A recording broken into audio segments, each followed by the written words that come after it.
Hello students, आप सभी कैसे हैं। आई होप आप सभी अच्छे होंगे। तो स्टूडेंट्स, मैथ विद एम के यूट्यूब चैनल पर आपका हार्दिक स्वागत व अभिनंदन है। तो स्टूडेंट्स, आपने पिछले वीडियो में देखा था कि प्रश्नमाला 4 दो चरों वाले रैखिक समीकरण के कौन कौन से महत्वपूर्ण प्रश्न हैं। उसमें हम आलेख विधि पढ़ रहे थे।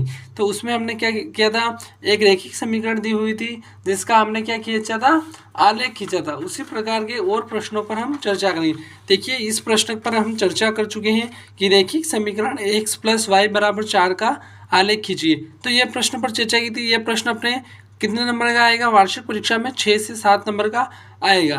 तो स्टूडेंट्स, आई होप आप सभी को यह प्रश्न समझ में आया होगा। अगर यह समझ में नहीं आया है तो यह प्रश्न आगे तक देखिए। तो देखिए स्टूडेंट्स, रैखिक समीकरण 3 = 2x + y का आलेख खींचिए। यह प्रश्न आपकी किताब का ही है। तो इसका हमें आलेख खींचना है। तो आलेख खींचने के लिए हमें सर्वप्रथम क्या करना होता है कि जो सर्वसमीकरण दी हुई थी, जो समीकरण दी हुई थी उसे वैसा का वैसा लिखना है। 3 = 2x + y।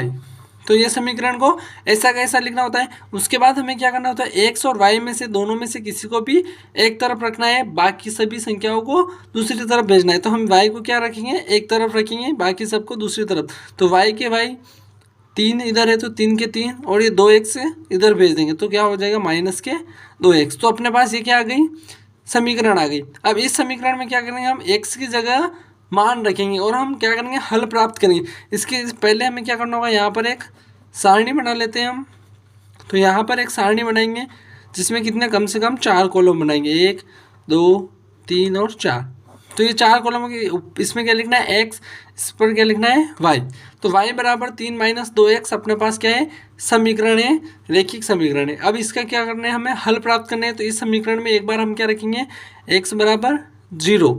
x = 0 रखने पर आप x की जगह कुछ भी रख सकते हैं। 0 रखो, 1 रखो, 2 रखो, 3 रखो, -1 -2 -3, कोई भी संख्या रख सकते हैं। सिर्फ हमें क्या करने हैं, 3 हल प्राप्त करने हैं। तो हम सर्वप्रथम क्या करें, x = 0 रखने पर, तो इस समीकरण में हम x = 0 रखेंगे तो y के y बराबर का निशान है, तो बराबर, ये 3 के 3, ये माइनस तो माइनस, 2 के 2, और x की जगह क्या रखना है हमें, 0, तो ये 0। तो y बराबर हमें क्या प्राप्त हुआ, 3 के 3, ये माइनस तो माइनस, 2 का गुणो 0 से करेंगे तो 0। तो y बराबर हमें क्या प्राप्त हो रहा है, 3। तो y बराबर अपने पास क्या है, 3। तो x बराबर हमने क्या रखा, 0। क्या रखा, 0। तो y बराबर क्या प्राप्त हुआ, 3। तो ये हमें इस सारणी में नोट कर लेना है। उसके बाद हम क्या करेंगे, x का मान कितना रखेंगे, 0 रख दिया, तो अब 1 रखेंगे। 1 रखने पर आप कुछ भी रख सकते हैं, हम 1 रख रहे हैं।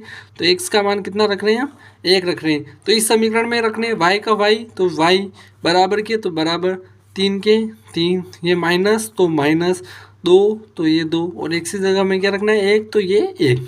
तो y का y, ये बराबर तो बराबर 3 के 3, ये माइनस तो माइनस, 2 का गुणा 1 से करेंगे तो 2। तो y बराबर हमें क्या प्राप्त होगा, 3 में से 2 गया तो 1। तो हमने क्या किया, x बराबर 1 रखा, x बराबर क्या रखा, 1। तो हमें y बराबर क्या प्राप्त हुआ, 1। तो यहाँ पर 1। अब हम क्या करेंगे, x का एक और मानना चाहिए, तो x बराबर हम क्या रख देते हैं, 2। x = 2 रखने पर कुल मिला के हमें इस समीकरण के कितने, 3 हल लेने हैं।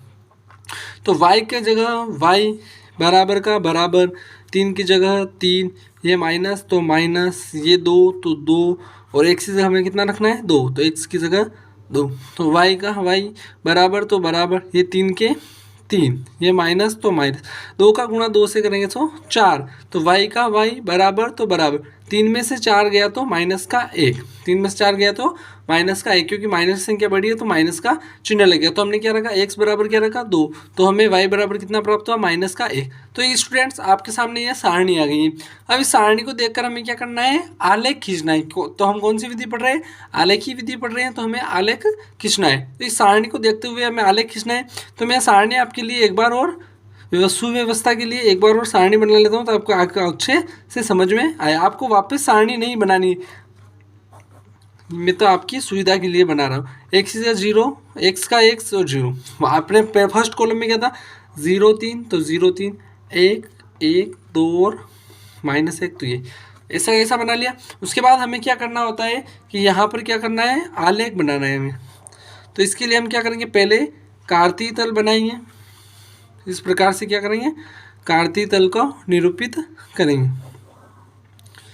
तो हमें ये कार्तीय तल बना लिया। इधर क्या लिखेंगे हम, एक्स, इधर क्या लिखेंगे एक्स डैश, इधर वाई और इधर वाई डैश लगाना है। अब देखिए स्टूडेंट्स, आपको नज़र आ रहा होगा इस सारणी के अंदर सबसे बड़ी संख्या क्या है, 3 है। तो हमें कम से कम इस पर 3 तो लगाने ही है, 3 तक संख्याएं लिखनी है। तो ये 1 2 3 4 और 5 लगा दिया हमने। अब इधर -1 -2 -3 -4 और -5, इधर -1 -2 -3 -4 और -5, इधर 1 2 3 4 और 5। इस प्रकार से हमने क्या कर दिया, ये कार्तीय तल का निर्माण कर दिया। उसके बाद हमें क्या करना है, इस सारणी को देखते हुए उस पर मान, तो हमें पहले क्या करना है, एक्स के साथ हमें क्या है 0, एक्स की वैल्यू कितनी दे रखी है 0। तो हमें एक्स अक्ष पर कितने कदम चलना है, 0 कदम चलना है, यानी कि यहीं पर। और वाई अक्ष पर कितने कदम चलना है, सॉरी यहाँ पर क्या लिखना था, वाई लिखना था। वाई अक्ष पर कितने कदम चलना है हमें, 3 कदम। तो वाई अक्ष पर 3 कदम चलेंगे तो यहाँ पर, तो अपना बिंदु यहाँ पर प्राप्त हो रहा है, मुख्य बिंदु यहाँ पर। जहाँ पर मुख्य बिंदु प्राप्त हो वहाँ पर एक बड़ा सा घेरा और बना ले। अब एक्स अक्ष पर कितने कदम चलना है, 1 कदम। तो एक्स अक्ष पर 1 आपको यहाँ पर नजर आ रहा होगा, तो ये हो गया। अब वाई अक्ष पर भी कितने कदम जाना है, 1 कदम जाना है, प्लस का 1। तो वाई अक्ष पर 1 किधर है, ये। तो हमें कहाँ तक आना है, यहाँ तक। तो हमें मुख्य बिंदु कहाँ पर प्राप्त होगा इसका, ये। उसके बाद हमें एक्स अक्ष पर 2 कदम जाना है। तो एक्स अक्ष पर 2 किधर नजर आ रहा है आपको, ये, तो ये। अब फिर वाई अक्ष पर कितने जाना है, माइनस के 1 कदम। तो माइनस का 1 किधर है, ये। तो हमें -1 तक आना है। तो ये हमें मुख्य बिंदु यहाँ पर प्राप्त हो गया। अब हमें तीनों ही बिंदु प्राप्त हो गए। तीनों ही बिंदु जैसे ही प्राप्त होते हैं, उन तीनों को क्या करना है, हमें मिलाना है।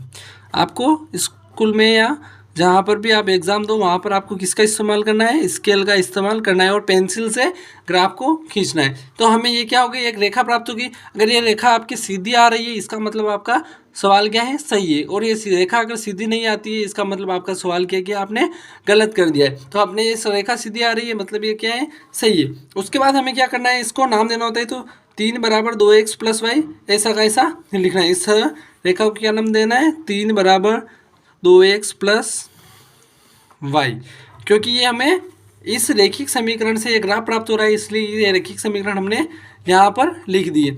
उसके बाद हमें क्या करना है, हमें जो पहले बिंदु प्राप्त हुआ उसे हमें क्या नाम देना है, ए नाम देना है। तो पहला बिंदु हमें कहाँ पर प्राप्त हुआ, यहाँ पर, इसे क्या नाम दिया, ए। और पहले बिंदु का क्या नाम है, 0,3।